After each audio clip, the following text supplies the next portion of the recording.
کیسے گزرے گی، کس نظریے کے تحت گزرے گی؟ وآثر الحیات الدنیا، اور اس نے دنیا کی زندگی کو ترجیح دے دی۔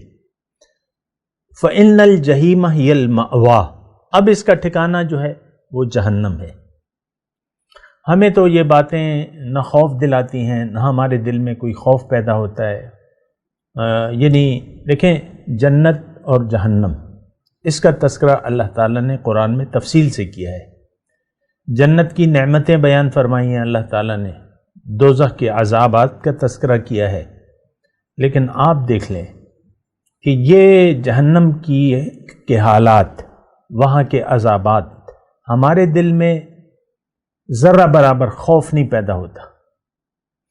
اسی طرح جنت میں نعمتوں کے جو تذکرے ہیں، وہاں کی جو نعمتیں ہیں، بیش بہا نعمتیں ہیں، تو اس کے لیے بھی ہمارے منہ میں پانی نہیں آتا، یعنی ہماری چاہت نہیں ہے، کیونکہ نہ ہمیں جنت پر یقین ہے نہ دوزخ پر یقین ہے۔ اعوذ باللہ من الشیطان الرجیم، بسم اللہ الرحمن الرحیم۔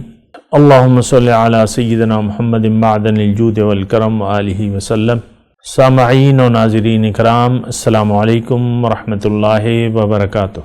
آج کا ہمارا موضوع یہ ہے کہ کیا ہم بے دین ہیں؟ دیکھیں، یہ بات تو غلط ہے کہ ہم بے دین ہیں، کیونکہ دین کے بغیر کوئی بھی انسان زندگی نہیں گزار سکتا۔ ضرورت یہ ہے کہ ہم دین کے مطلب کو جانیں اور پھر اس کے بعد بات ہوگی۔ دین کہتے ہیں، دیکھیں، زندگی گزارنے کا طریقہ، تو وہ حق بھی ہو سکتا ہے، باطل بھی ہو سکتا ہے۔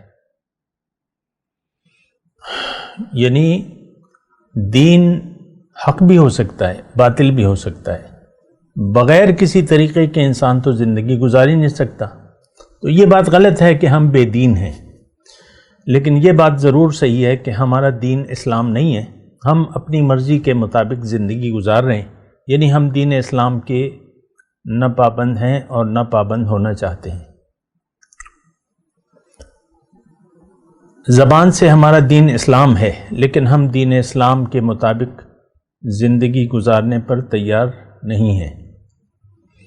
ہمارا دین ہے، ہم بے دین نہیں ہیں، دین ہے، لیکن دین ہم نے اپنی مرضی سے بنایا ہوا ہے۔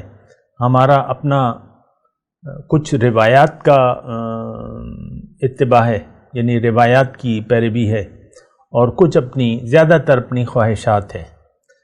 دراصل یہ خواہش نفسی ہے جو آپ کو یہ کہتی ہے کہ تم رواج زمانہ کی پیروی کرو، لوگ جس طرح زندگی گزار رہے ہیں اس طرح زندگی گزارو۔ تو اب دین جو ہمارا اسلام ہے، جس کا ہم نام لیتے ہیں، اس کو ہم نے کھیل تماشا بنایا ہوا ہے، کیونکہ ہم دین اسلام کی ضرورت محسوس نہیں کرتے۔ ایک بات تو یہ ہے، اس لیے ہم نے دین کا کھلواڑ کر لیا ہے، کھیل تماشا۔ اور دین آج کل جو ہم دین اسلام کے نام لیوا ہیں، دراصل یہ دین نہیں ہے، دین کو ہم نے اپنی خواہشات کے تابع کر لیا ہے۔ یہ مختصر بات ہے، اس بات پہ آپ غور کیجیے کہ دین کو ہم نے اپنی خواہشات کے تابع کر لیا ہے، ہم اپنی مرضی سے زندگی گزارنے پر اصرار کر رہے ہیں۔ اپنی مرضی سے زندگی گزارنا حرام ہے، یہ بات بھی نوٹ کر لیں۔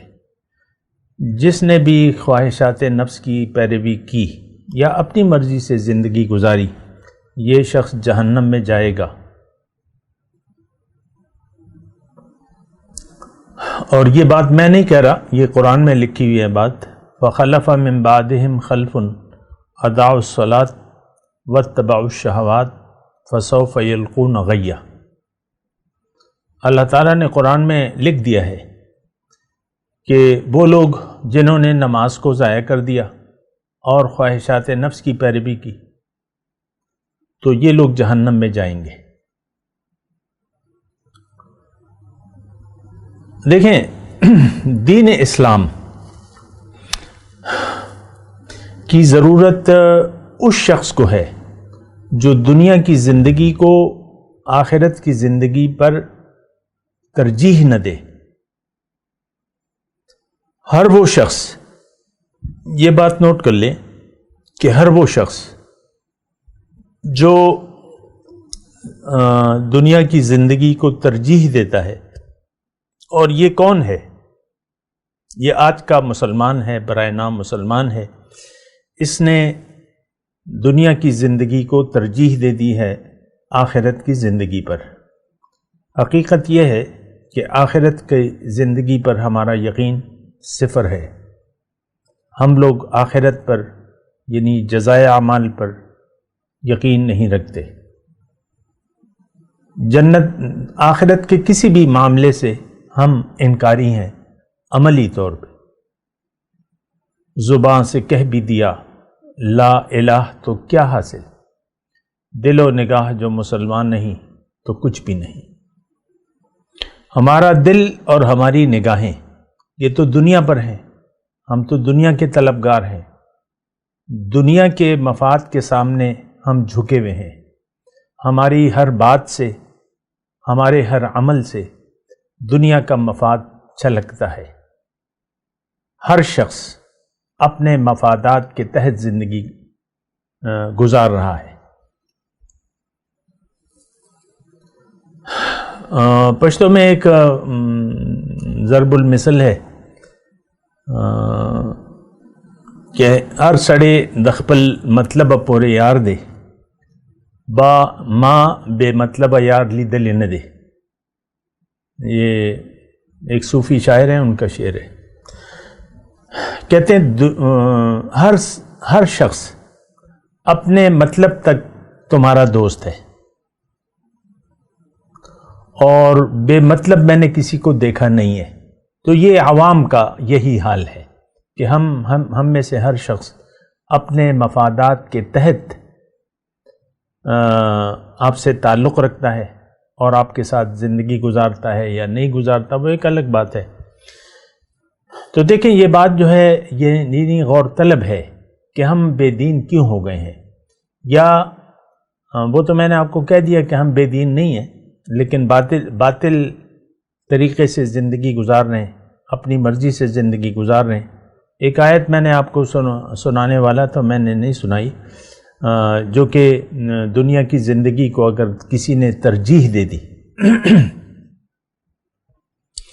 تو وہ جہنم میں جائے گا۔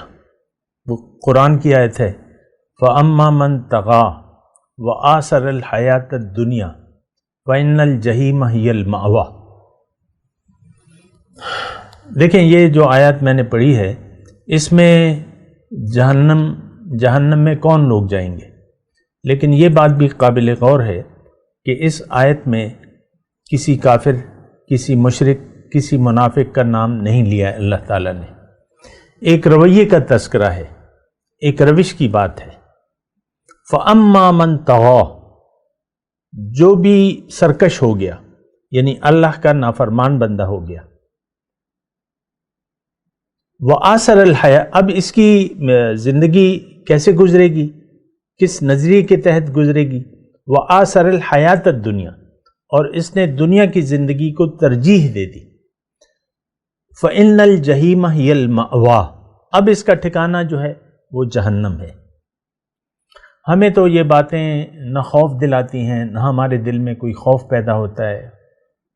یعنی دیکھیں جنت اور جہنم، اس کا تذکرہ اللہ تعالیٰ نے قرآن میں تفصیل سے کیا ہے۔ جنت کی نعمتیں بیان فرمائی ہیں اللہ تعالیٰ نے، دوزخ کے عذابات کا تذکرہ کیا ہے، لیکن آپ دیکھ لیں کہ یہ جہنم کے حالات، وہاں کے عذابات، ہمارے دل میں ذرہ برابر خوف نہیں پیدا ہوتا۔ اسی طرح جنت میں نعمتوں کے جو تذکرے ہیں، وہاں کی جو نعمتیں ہیں، بیش بہا نعمتیں ہیں، تو اس کے لیے بھی ہمارے منہ میں پانی نہیں آتا، یعنی ہماری چاہت نہیں ہے، کیونکہ نہ ہمیں جنت پر یقین ہے نہ دوزخ پر یقین ہے۔ اگر ہمیں یقین حاصل ہے تو وہ ظاہر پر ہے۔ ہر شخص دنیا کے لیے زندگی گزار رہا ہے، ہر شخص کا رخ، ہر مسلمان کا رخ ظاہر کی طرف ہے، اور ظاہر کو اس نے اپنا مدعا بنا لیا ہے۔